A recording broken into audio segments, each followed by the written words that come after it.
The animal. With the troubles of relationship between one doctor and his monstrous subject, the intricacies of true evolution are explored.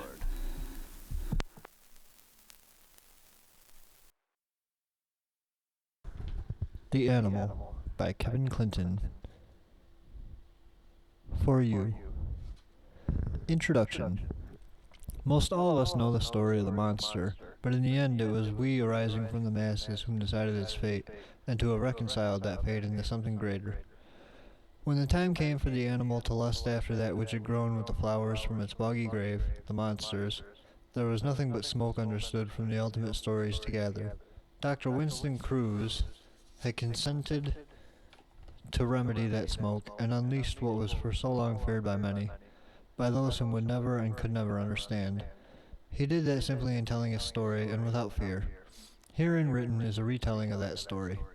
For the precious blood, as it were, that runs through those animals whom had chosen to have eaten from the fruits and vegetation at the gravesite of the infamous monster that did come and go so faintly, from which can only be understood to be the fruits of immortality, we knew little else. Regardless of our savagery towards the monster, the animals which did eat may very well be merely the weak-willed individuals to have done so, or perhaps blessed in an awkward sort of way. One thing is for sure, and that is that they've been with us for quite some time now. The chapter to describe the monster merely some mockery in comparison to this new class of animal. Perhaps it is in beauty of truth that we find the need for overwhelming ourselves with it. Perhaps we find ourselves to it through righteousness, good or bad. Any rate, as it were, in those early days when the hounds of the monster's fruits were met with such savagery, having even been discovered near sites such as was its watery gravesite, we were nearly all wavered when first told of the great immortality of those animals in the afterward. It was because of this that our own savagery grew, both in excess and in popularity, even worse than the savagery which was toward the monster itself. It was very quickly predicted that the monster could never fit into even the most primitive of civilizations, for any would fear and ultimately destroy anything which could not be understood. But it was the overwhelming curiosity for the monster that had gotten the better of us all. Could it be that the vinegar of the soul wherein which curiosity festers had first provided the very plumaged root for those unseen, unknown berries and flowers to have grown? The same vinegar which captivated those animals to have eaten, that fruit and vegetation still continues to grow at the gravesite, and perhaps some light can be shed on the darkness of our understanding as to what had driven the first of this new class of animal to eat those berries and flowers in the first place. If we're to in any way understand some of the choice that went in for these individuals to want to become such an animal, we have no choice but to try and understand the affected animal after the fact. It would be blind of us not to see the factor of temptation, and the desire amongst those whom ate to have been the desire for rebellion. We must not also factor out the reasons of popular trend to adhere to some of the cruder behaviors of life. But with this particular choice, whether as some sort of rite of passage or simply the mark of one's coming to age with one's identity, the particular choice of eating at the particular monster's grave could be considered on the same level as suicide, really. It would be, at that, some demented formula for some crude and demented kinship. This demented kinship we speak of was more difficult to notice at first, when what had become of those whom had eaten was seen, that is, the language had gone, and whether there was ever or should have been any question that none of them had noticed the beauty of mortal life, and the horrors that would surely come from an immoral one, it was the animal which was noticed alone. The only option besides total extinguishment was to study it, and of course at great lengths, as inhuman as we humans truly can be. Chapter 1. For the first part, the animal seemed to understand others of its type, and responded to tame commands with tame manner, however demeaning. As expected, the animal responded to the more malicious commands in a more malicious manner. These tests were necessarily through gestures of action, because really the animal's speech very rapidly after having eaten had become nothing but a strain of gibberish to those whom hadn't eaten. It could not be understood by even the strongest of scholars.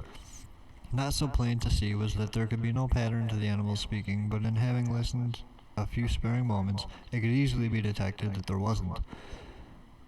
Through centuries, no dialect has been noted, and on the other side of things, the animal absolutely did never show any noticeable acknowledgement that it was not understood. At least, that was never witnessed. until Dr. Winston came along. The language barrier did seem to be the only difference one could have noticed until this new class of animal could show the world that it would not suffer death, only hibernation. One might say that in the animal's life it was already dead, having been poisoned by the fruits of the bog, and that nothing worse could happen.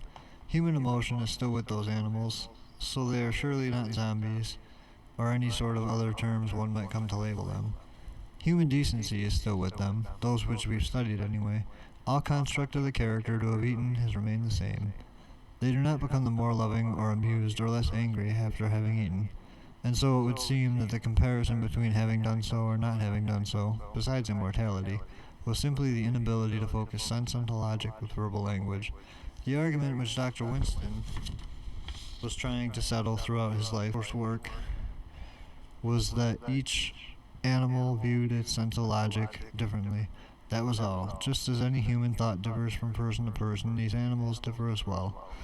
It might very well be us to them who are the creatures of nonsense. Only after distinguishing that thought did his real questions begin to be answered. Did they know what's happened to them? Was it some sort of damage to their logic or sense of logic? Or did they just no longer care to divulge?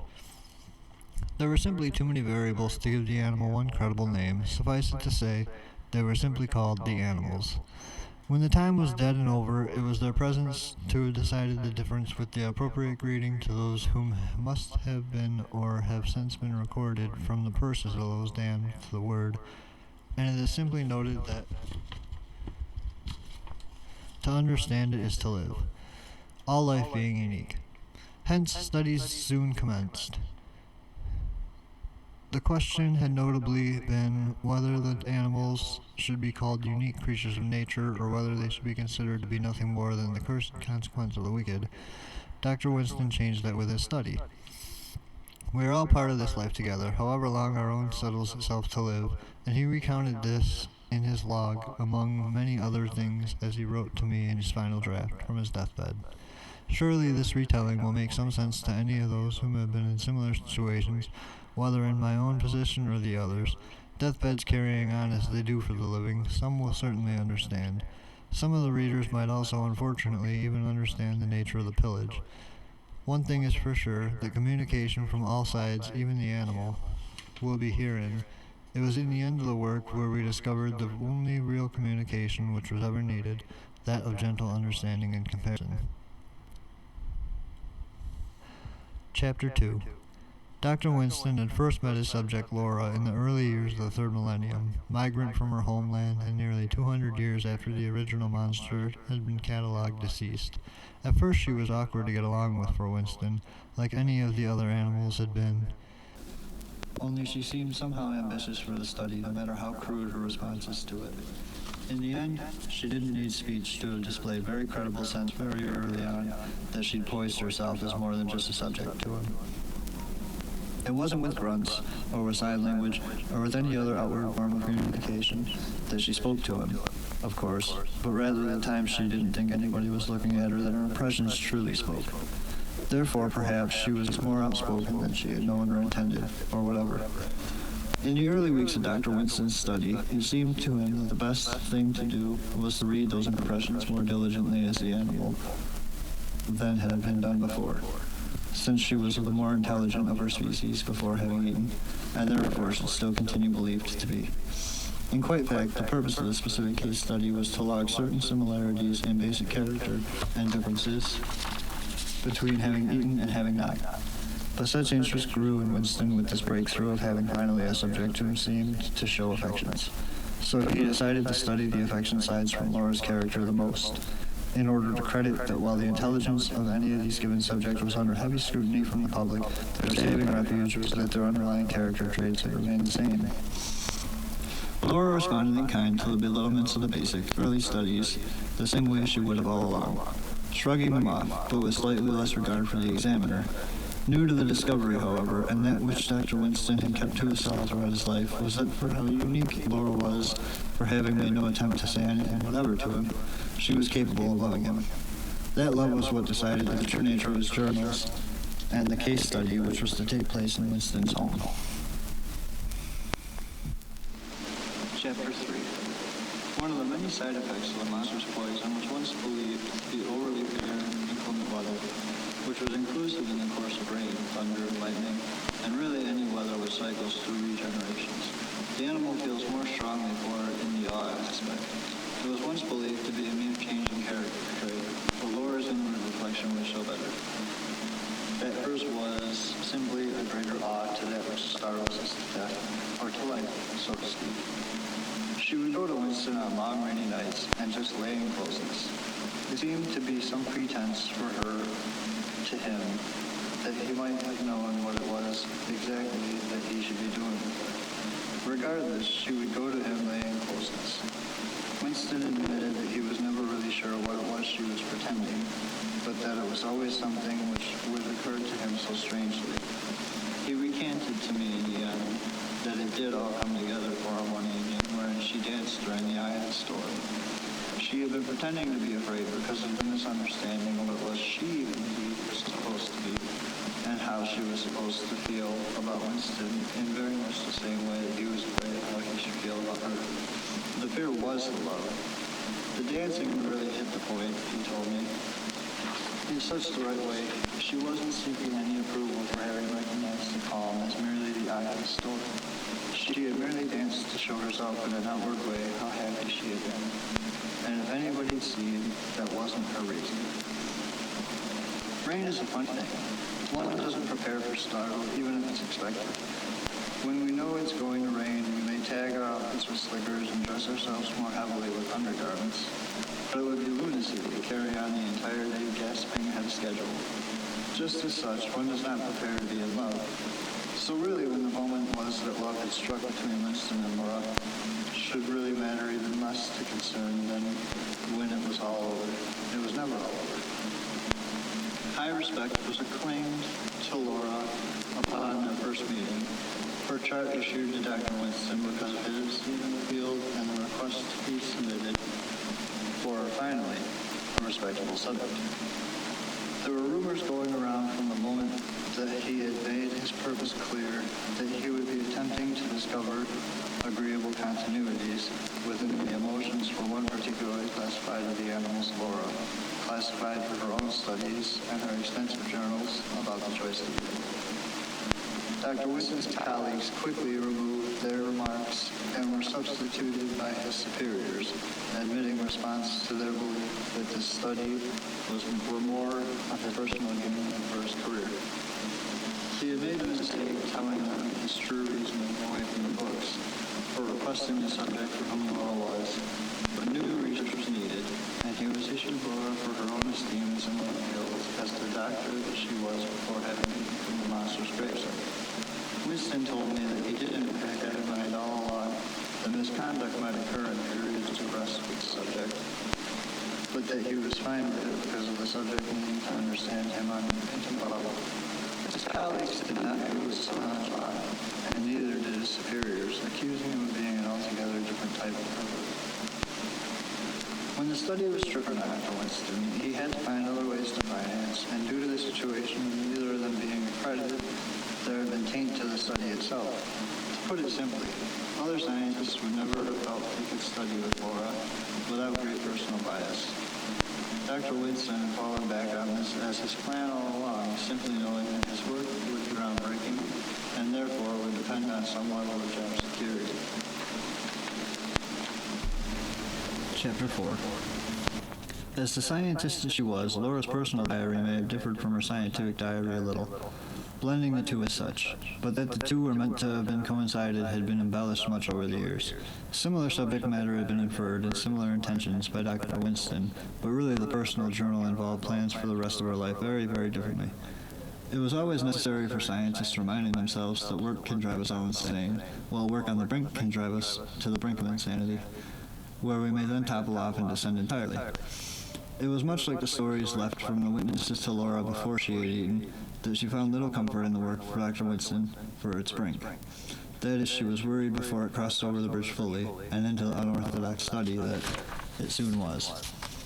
Stubborn as it sounds, their sexual relations would have spoken volumes with no release to her uneasiness, but of course that's exactly what was past the brink for Dr. Winston, and the two did engage. They actually had become intimate rather abruptly, just as Laura's captivity was designated to Dr. Winston and his other various unrelated studies after his case was revoked. Nobody else would ever want handling of her after it had been gone to that brink. And though Winston had only just begun to discover that Laura's strongest outspokenness was done when she was speaking to herself in some way, it wasn't any animal temptation within Winston that brought upon the act. It was his own curiosity for her language, and that curiosity seemed to be mutual. Chapter 5.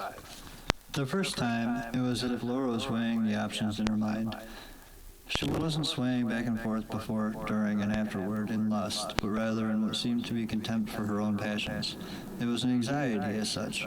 It was merely in such a minute way that only somebody who was paying close attention to the subtle nuances of her personality, somebody like Winston, whom they felt he knew her well, would have noticed.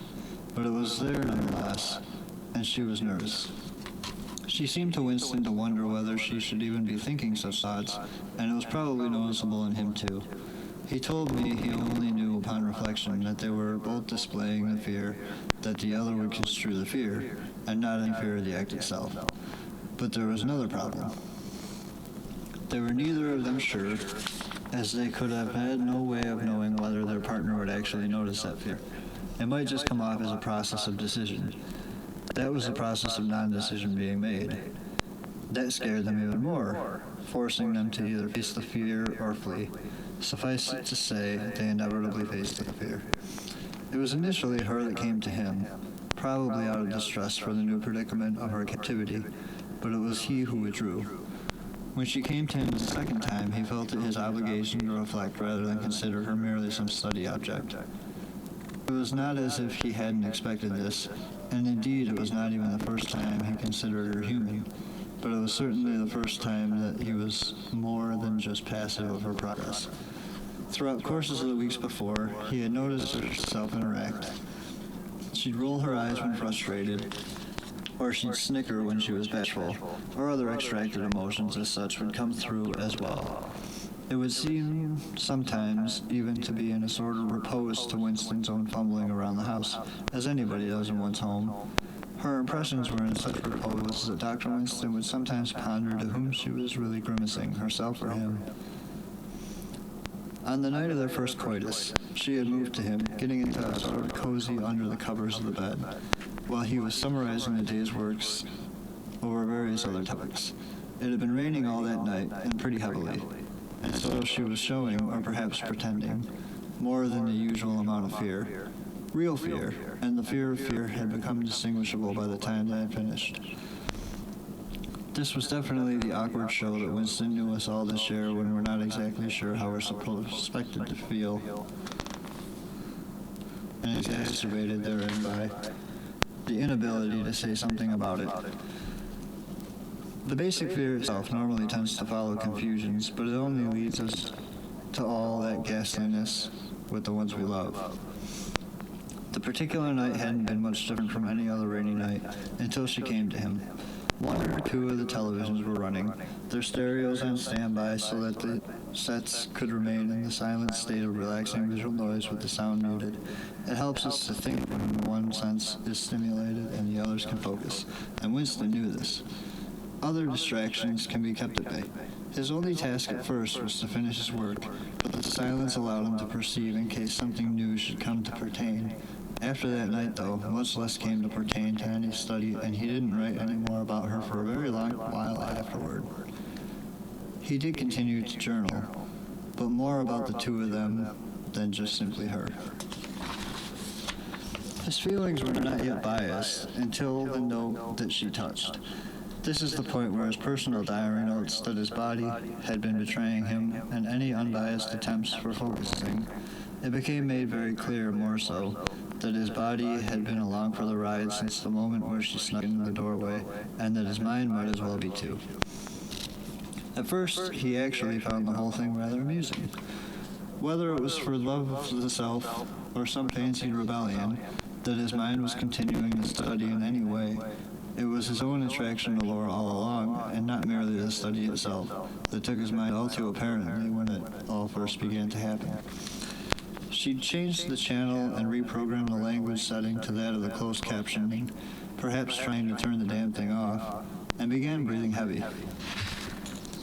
It wasn't any heavier than earlier sighs of disapproval for him, as he lay in bed working, but regardless the breathing was heavy, and he couldn't very well force her out of the room, having after all been one to have left the door open. She'd let her eyes squint and reopened them wide, only to squint them again, which he later noted to think it was the flirtation which would break his study into new ground. It was merely the open window, but regardless, what ultimately was what made him widen his focus for the night to her. It occurred to Winston that the eye squinting of hers might also have been basic simulation, and not her trying to tell him something, but with that topic lingering, he decided that he needed to find something in her, for both the benefit of the study and the human morality within. He needed to know she wanted him, to know what it was all right that it was to continue with her.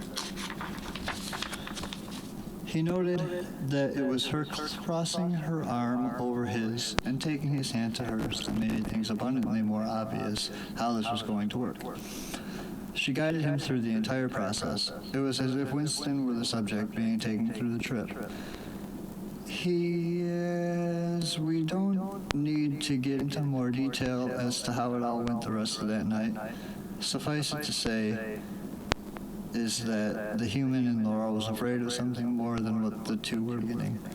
She would ponder what he thought of her very often after that, if not continually, and he could tell because, after that, she would always squint when he did something foolish.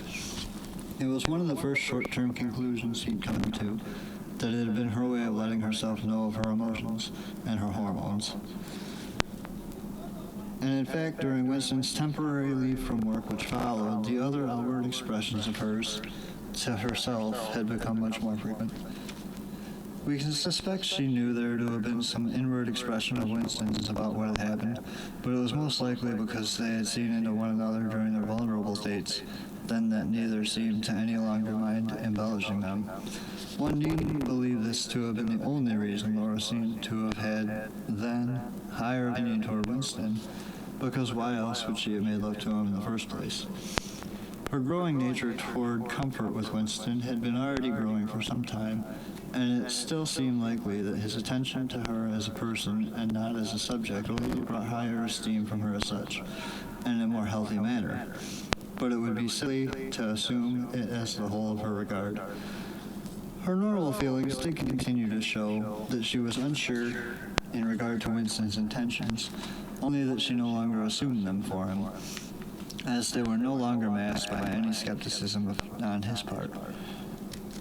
Her surprise and approval for the new attention did indeed seem continual. Chapter 6. Rain is indeed an interesting thing. It can freeze us in our steps and it can make us run for the hills, all in one motion. Our first collection is to realize what is happening to us, and after the surprise, we ultimately remember having suspected chances. It isn't so much because we didn't believe the forecasts that we're surprised, like the occurrence of something so rare only the lucky few get to experience it. We're surprised because no matter how much we anticipate the rain, we put it out of our mind as best we can until its arrival.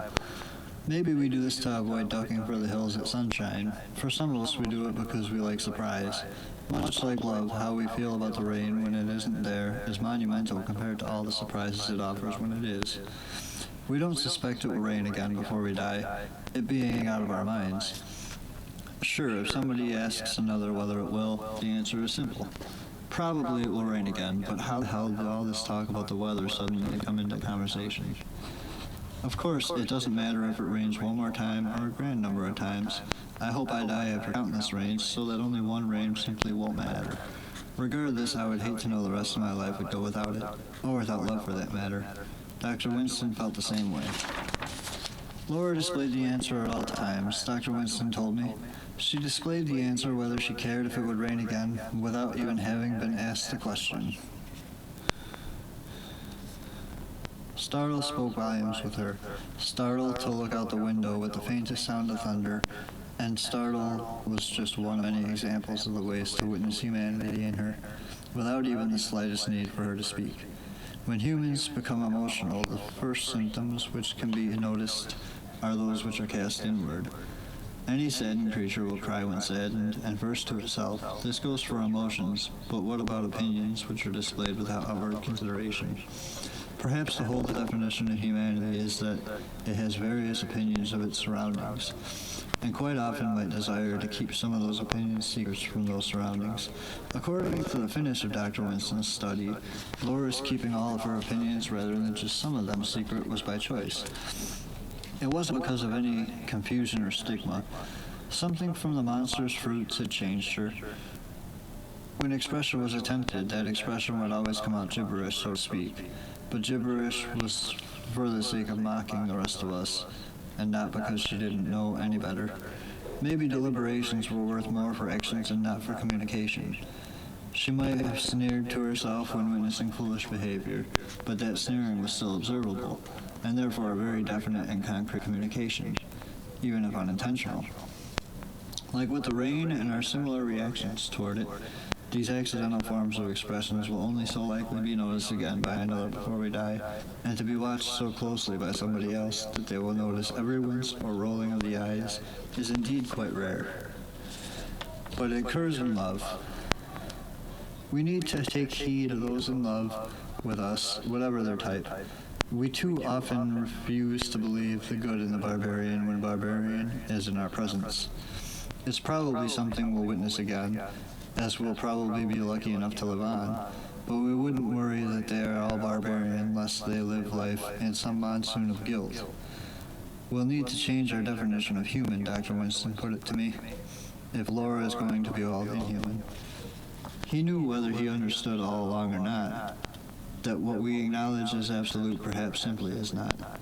And so his study of the human in Laura did eventually resume, much to the rolling of Laura's eyes. Chapter 7. Returning into the midst of the influences, and in case you're wondering about those of them whom had not quite sympathy for Laura and Dr. Winston's relations with her, only trust me that the confusions were not alone from any sides. But you can disregard thinking you have any understanding of her and him. Only those whom have given considerable chances for pairs like Laura and Winston can put your confusions to rest. So here goes.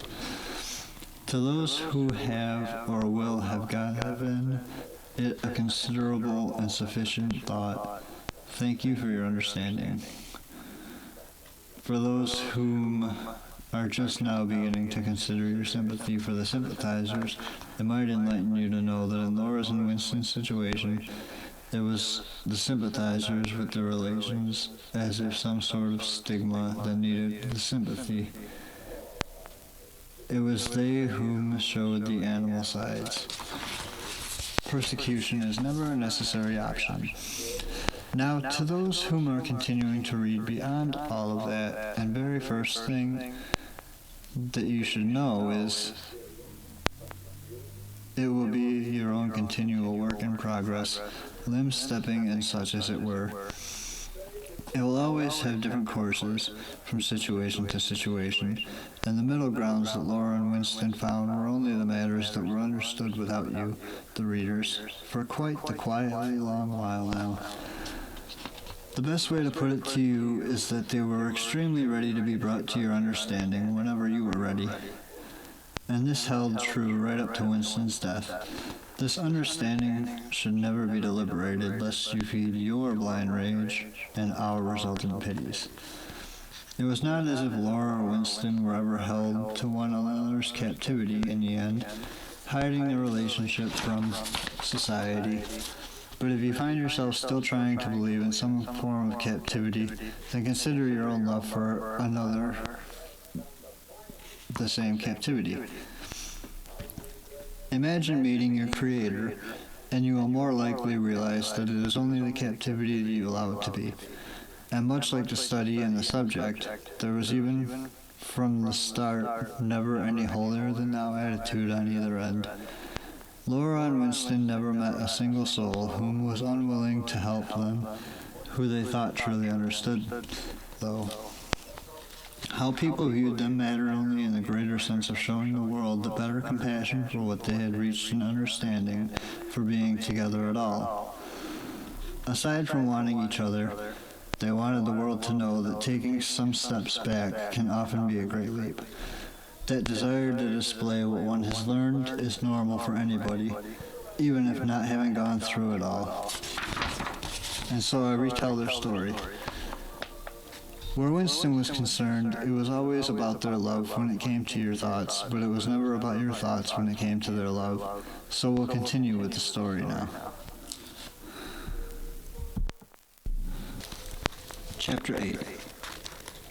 It might now be a fairly appropriate time to answer the question pertaining to whether the animal disease is contagious. It seems likely that some of you contest to the ideal that being in love puts two subjects into a special physical world apart from the rest, a world where social characteristics are just as biotransferable whether far or near in physical distance, such as the biotransmitted children which tend to become of it. Does the change within us for the sake of love go farther than just individual compromise? Do we actually transfer physical social characteristics that last longer than the life, perhaps forever? Of course. But what about some love connection itself, which holds the parties together? Dr. Winston himself never noticed succumbing to any of the animal symptoms, but the society may think otherwise. But then, there is the fact that, as readers find this artifact, he has passed on. And for his life with Laura, though, he did indeed hunger and feel warm and cold. Laura never understood the cold, most often displaying her frustration to the concept when she found Winston adjusting the house temperature. She would apparently giggle to herself at his layered outfitting in the winter months, while he huddled over the thermostat, trying to get it just right. This might have been more behavior of her simply in asserting dominance with their terrain.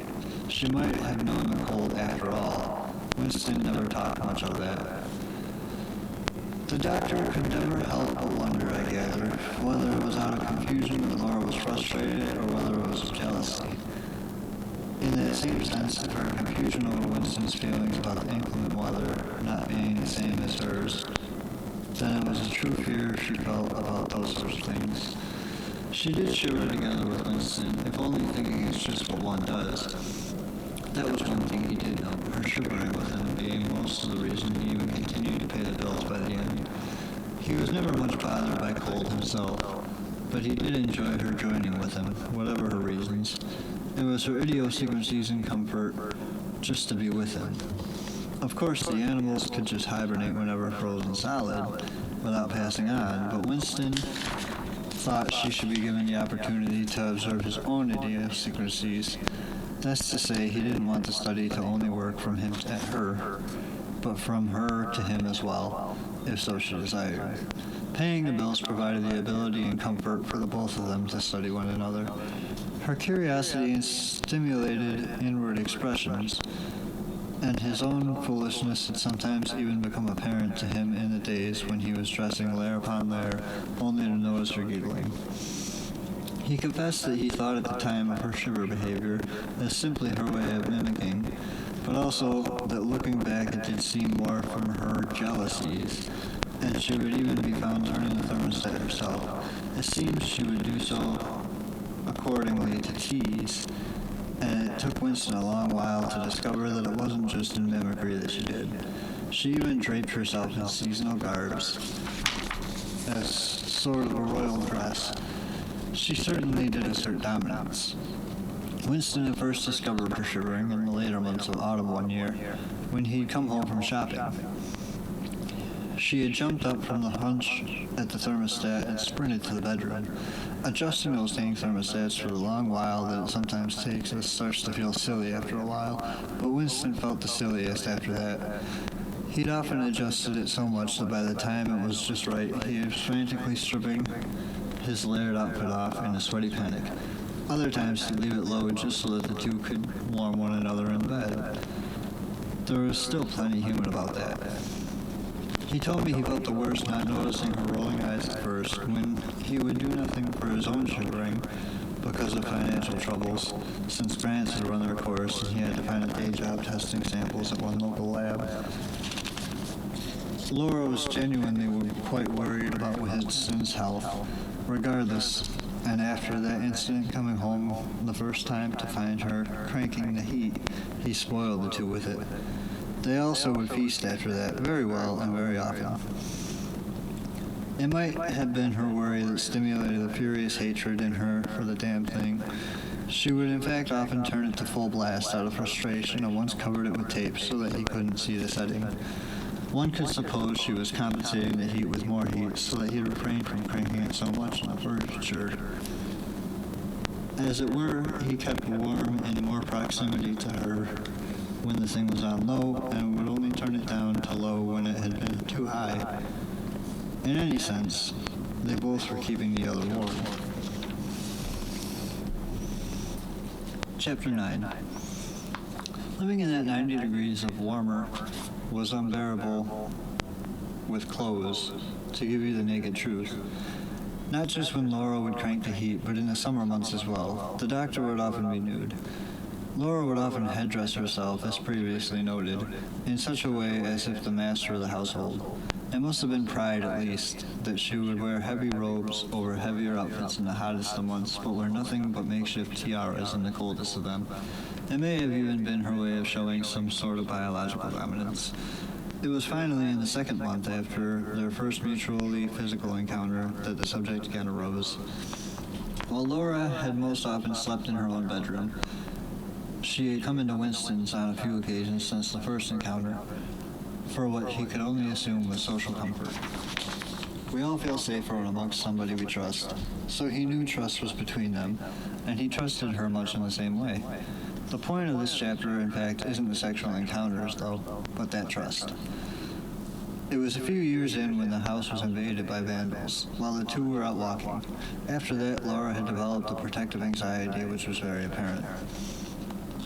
Often, she would snarl out the window. People sometimes gawked at the house from the yard, pointing at first from the sidewalk, inevitably treating the house as if it were the local ghosts.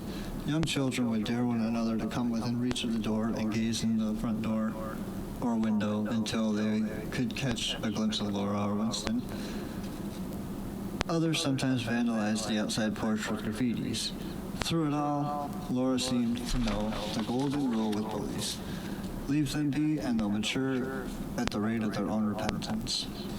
Only subtle steps can be made along your course to keep on the right track and at the right pace when it comes to understanding this, but it is the golden rule.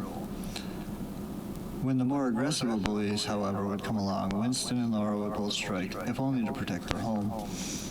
Both would sometimes snarl from inside the window and sometimes even tap at the door from the inside, out to those trying to do more than just catch a glimpse on some harsher dare. They were far from this harmless when it came to their affective desires and protective jealousies. Laura, being the formal study, was particularly protective of the relationship she rather shared with Winston. Sometimes in her jealousy and sometimes in her simple desire to be left in peace, she would be driven in stride out the doorway, spraying graffitis of her own against those vandals trying a little too much. Winston bought bats and kept them near the front and back entrances after one of the regular outdoor vandals had sworn revenge, having taken some nasty bruises from Laura's fists, having tapped back at her on the window. Winston had breached her swings after several contacts by the time he made it outside, but after seeing the rocks dropping from the vandal's hands, he took a few swings of his own and soon bought the bats. It also became commonly rumored Laura and Winston were offended by the derogatory topic of sexual encounter, rather than simply embarrassed by the mention of it, as any would be, and the vandalism became more intense from those who still dared. They had become more serious and therefore displayed more potential for actual harm against the household. Laura and Winston never would have let such matters disturb them personally, nor their mutual respect for one another, and so they still took continentals from out the house. Sometimes she would lead him outside, and sometimes he'd lead her, but in either case, the other would never worry about the door being locked. They were certainly going to enjoy all the great and sometimes inclement weather. On the day of the invasion, and minding that decades have passed since, it is still hardly understood that Winston just wanted to better understand Laura for the person she continued to be. and not for the animal she was. So these stories are important. Having begun to first understand her, Laura was the one who allowed Winston continuing the study as long as he even had. She did this so that he would understand her at the greater lengths which, indeed, were necessary for him to understand at his own pace. If he hadn't been bashful, then he never would have admitted his own humanity. He began to see that the world would never want to understand change unless the change could explain itself in a less gradual way than it took place. Unfortunately, love might be the most gradual thing there can be, even more gradual than life. The home invasion day was a very warm day for the season, and Winston couldn't recall whom had chosen to walk, but they mutually led at any rate, once the initiative to do so had passed. It didn't take much to want to enjoy the weather on such a day. All the trees dropped dying leaves in an irony of the life cycle, which Laura rather enjoyed. Winston, of course, enjoyed it as well. They were about a quarter mile from the house when they reached the first landmark of their walks. It was an elm, and the tree at which they'd stopped to turn back on their first ever retreat from the house. They were never ones to carve anything into trees. Who would harm such a beautiful thing? They broke in stride at the elm, as always, but on that occasion experienced some warm rain of colored leaves and laughter together. They searched one another's eyes for every bit of gleam to which the senses can manage. The tears may have been from the breeze, but the lump in Winston's throat was not. In Laura's eyes, he saw an embrace all at once of two kinds of laughter. She was laughing at him as much as she was laughing with him. Perhaps the gleams in his own eyes had been showing a similar dismay, but he never truly knew who enjoyed it more, just as he will never recall whose idea it was to have taken the walk. Whomever was getting more from the experience, at any given moment, there was still very much of them on both ends, and they were getting quite a lot out of it at any rate. They walked on into a dimming twilight, and when the moon began to rise, they were about a mile gone. The sun was drawn behind the horizon of tree line in the distance, which somehow seemed still green with life, as if the colors were all changing only after seeing the two of them approach. It was as if the leaves were staying alive just to see them. With each tree in front, there were more greens until they approached, and when they looked up, they saw pale moonlight over tints of peaceful passing colors. As the evening closed and darkened, though, they had to turn back. It simply wasn't safe being out so long and so far, and so late into the night. In so many places of this cruel world, it's a rarity to be safe in the dark while miles from one's house, and with no respite or friendly neighborhood. In Laura's and Winston's case, the neighborhood was never all too friendly, whether there was an animal among it or not. The two had huddled together toward the back door of their home from outside when they heard the stuttering voices from the inside. They didn't particularly care to make out what the voices were saying and found shelter in the parking garage for days. For all they knew, the vandals inside might have been waiting for them to return, and certainly neither Laura or Winston were going to put the other in danger trying to find out. They took each other's hand in tight clasps, which remained until they were safe and alone inside their own home again. They finally witnessed three men leaving the property and dared to check inside. Whether or not there were more waiting, they couldn't take the chance of living in fear a moment longer. Likely the house was rummaged, but the sooner they were inside, the sooner they could rebuild, so daring to do so, in they went. Laura was the first to take the back door back when they got inside, and she stood in front of Winston, leading him to the other, and still holding him by the hand and behind her until the entire house was searched and clear. The locks were replaced the next morning, and they reset the furniture, but through the night they each took crouch by the two doorways just in case. In the next few weeks, the graffiti was painted over and the house was like new. It had been in need of remodeling for longer than they ever would have realized if not for the invasion. Laura strolled the perimeter with glances at the replaced furniture, and it was in her bedroom that she discovered Winston's surprise. While she was painting his, he painted their elm, bowing around the walls and the ceiling in hers, with a pastel color of dawn in the spring. That very night and on, it became their bedroom, while Winston's became sort of the new playroom between them. Chapter 10. As said before, Laura had some protective anxiety showing, mostly from her second sexual encounter with Winston, and she realized something could surprise them for the worse with the vandals. But she also knew that they bounced back from such things. Of course, she'd had a different curiosity about the doctor being her master of sorts, where the community was concerned, straight from the days of the study. But she must have trusted him more wholly between the second encounter and the invasion. It must have happened gradually, as trust and love always must. Both trust and anxiety for him were a constant work in progress for the both of them. Often, when she would stir awake in the night, she would simply hold and rock Winston until he himself awoke, seeming to just want back to sleep. Those first encounters might have been so misinterpreted on both ends, but it wasn't too long before she could lead him, and he her, in the smaller intimate ways, such as the gentle holding in the night. In one such encounter, he had taken the crevice of her elbow under his and turned her toward himself while he was laying down beside her. She opened her eyes just a little bit and let out one of those very many breakthrough groans. She took her arms out and rested her palms on her hips, turning back onto her back before returning to face and oblige him.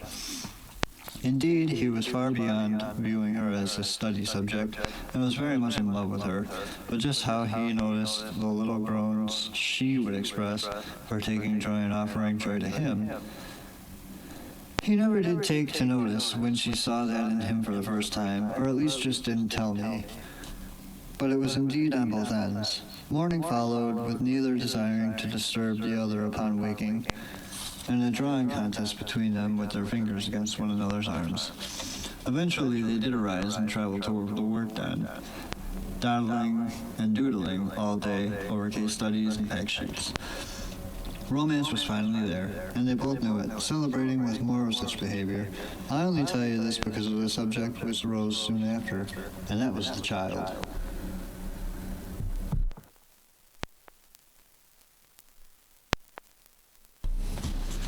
Chapter 11. Some years after remodeling the house, Laura's and Dr. Winston's second bedroom, the sort of kidding around room of the house, began to remind them slowly they were building the courage for their own future more so than they had just been decorating some room. When it came time, with that special encounter, for the both of them to agree they wanted a child, it had already been apparent for quite some time. They knew at that encounter because the encounter was the sort of thing anyone would have known to be a dead giveaway. It was that baby talk finally stirred between them. This is where the studies go a little bit fuzzy, and so I'll relay what Dr. Winston had told to me. His studies were nowhere near his mind during the baby talk phases. In post-reflection, the study seemed to stand as one deserving of being concluded, however. But we'll get to all that later. Honestly, this won't take that long. Chapter 12. In the large kingdom of the animals and people whom had eaten from the grave of the monster of the 30th century, there is little use giving too much detail about another when the other is not presented. Their expressions are just something you have to see for yourself, so since I have no desire to present anybody herein to a stranger, as if an object, I'll simply give you the basics.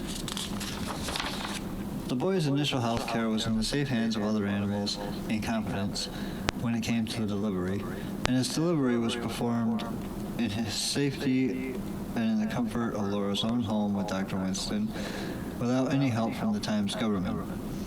The two were waiting for the lingering majority of humanity to have accepted a new animal of world as human, and that brings you to where Dr. Winston lay on his deathbed.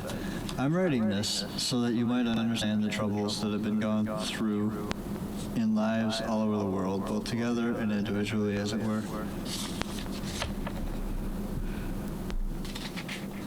Chapter 13. By the time the boy was born, most of your elders had died off and been gone for years. Such a shame this is, because they certainly would have been much more interested in interests of Dr. Winston's and my own than they would have ever expected from one rogue psychologist they'd assigned such the task that they'd assigned. They were searching for the type of immortality where time of death is a choice, which all four of us would now tell them has always been the way of the world. The fact that the animal does expire, even if only on its own accord, which is as it seems, is just like the fact with humans. The only difference in the new animal, the world, has been a bit longer of a lifespan, even if just by a few seconds in the cases of murder.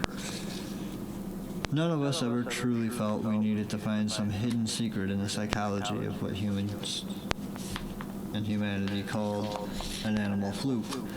We wanted to show the evolved superiority to humanity, even if that evolution was a step backward in other senses such as language. We could do all of what humanity couldn't do without speaking. Could anyone honestly protect children from testing a hot stove to themselves without a simple demonstration? What excuses have we really for testing the bridge between excess and good standing faith? Only love and understanding after having witnessed such a thing. Baby talk was indeed a major breakthrough because it signified the compromise between full language and zero language. Laura and Dr. Winston had long amused themselves with it, so it's obvious that the attention is needed, even if mocked, at least for the want of survival. Shortly after it had begun, Laura's belly bulged. Of course, and in case you've been wondering, the boy was healthy and now at the steady age of, well, he's the steady age of the seeds crammed together and working as a team to stabilize one body of life. He does not age, you see, as part of the immortality. However, he does, of course, grow. Age is approximate, and yet we calculate our understanding of outstanding lives by how many times around the sun we travel. Regardless of numbers, though, age merely accumulates if environment is sustained at a rate that keeps the bundle wanting to work as a team to grow. Should the animal not desire at the level necessary to be desired to continue living, the animal's life can end. And the same as mitosis with any living cell, the boy's mitosis is running strong. As for the half-breed topic, I have no question whether the boy is the full-breed classification of the animal. Do you remember going over that Dr. Winston was on his deathbed? Well, he still is on his deathbed now. You see, Dr. Winston's study of Laura was afforded to him because of his renowned work prior to eating from the monster's grave, and for the sake of a peaceful sympathy amongst the animal civilization. It was also somewhat clear the animal civilization would outlive the humans, as so it did. After a lifetime in hiding and raising the boy with his love Laura, he did not regret having eaten with her, soon after deciding on quitting the study. Nor do I, your humble narrator, regret eating from the same grave as the rest. The humans have all passed, beginning with your and my elders, and with the last of the humans finally eating from the bog. Yes, this includes you. It was inevitable we would all be poisoned eventually. We live in peace and truth. The concept of love and courtesy as enough remains. Your first amazement might surprise you until you begin to wander into your own humanity. First, to deny your skepticism, you indeed have understood this narration, if my hopes were fathomable. Remember when I asked you to compare your understanding of captivity to a meeting with your Maker? Well, what if your Maker doesn't understand? Your captivity will still be only what you make of it. My story, while saving this bit of information for the end, does have a point. The kingdom of our animal kind does understand one another, except that by a few here and there, that understanding was not respected. The sympathy for those who do not respect will always be extremely necessary. That is, the sympathy toward the bullies, some of whom in this story were even too much to handle at times for Laura and Winston. The sympathy is important because those who do not wish to understand will not listen. They will only learn by example. And sympathy, for anyone, will always be the best example. The hardships tend mostly to be for being different, and all creatures are different. Should there ever be times for a higher evolution with challenges toward the domain, however small, note that the next evolution you're striving for might at any moment be standing right next to you. Only one side of opposing paths is ever going to truly surpass in survival, and that is the newest path drawn between the old and the new, the path which makes them one. With happily ever after love, Anonymous. The end.